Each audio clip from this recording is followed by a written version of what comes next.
يا نفس إن لم تظفري لا تجزعي.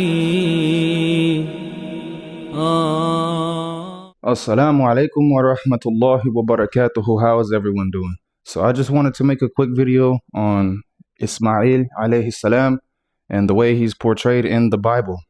Now, a lot of Christians will tell you that Isma'il alayhi salam was excluded from the covenant with Abraham, and they say it was Isaac instead, and the covenant would be through Isaac and his descendants, and not the descendants of Isma'il alayhi salam.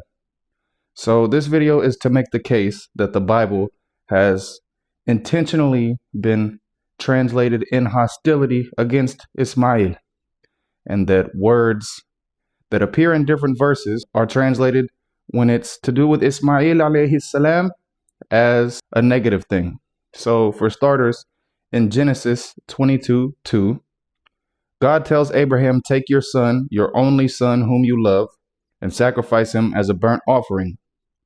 I would like to make it clear that under no circumstances would it have ever made sense to call Isaac the only son of Abraham, because as we all know, Isma'il alayhi salam was 14 years older than Isaac, and Abraham died before both of them. That Isma'il alayhi salam was born before Ishaq alayhi salam, and they both outlived Ibrahim alayhi salam. Secondly, in Genesis 16:12, Hajar has been sent away by Sarah, and she's wandering through the desert. She's been sent away from the father of her child and expelled from her home due to Sarah mistreating her.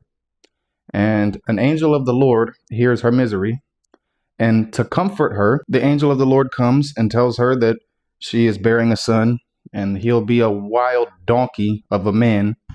And it's translated that his hand will be against everyone, and everyone's hands will be against him, and he will live in hostility amongst his brethren.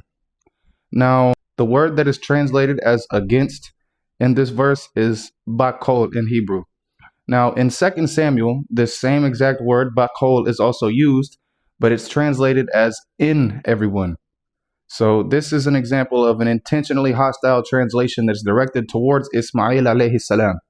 Because when it comes to Isma'il, bakol is translated as against, to say that his hands will be against everyone and everyone's hand will be against him.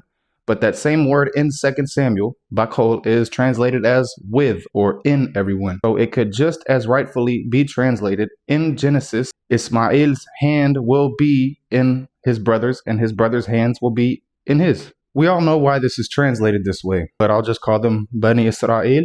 Bani Israel has intentionally done this on purpose because it's their goal to say that Isma'il alayhi salam and all of his descendants have nothing to do with the covenant.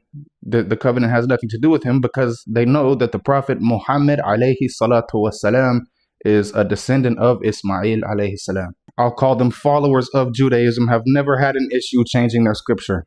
And it's quite apparent, because the Septuagint, the Masoretic text, and the Dead Sea Scrolls are all at odds with each other in certain places. And some of these places where they're at odds have deep theological implications. If anyone ever attempts to use this against you, it's easily refutable using the Bible and just with a little bit of research.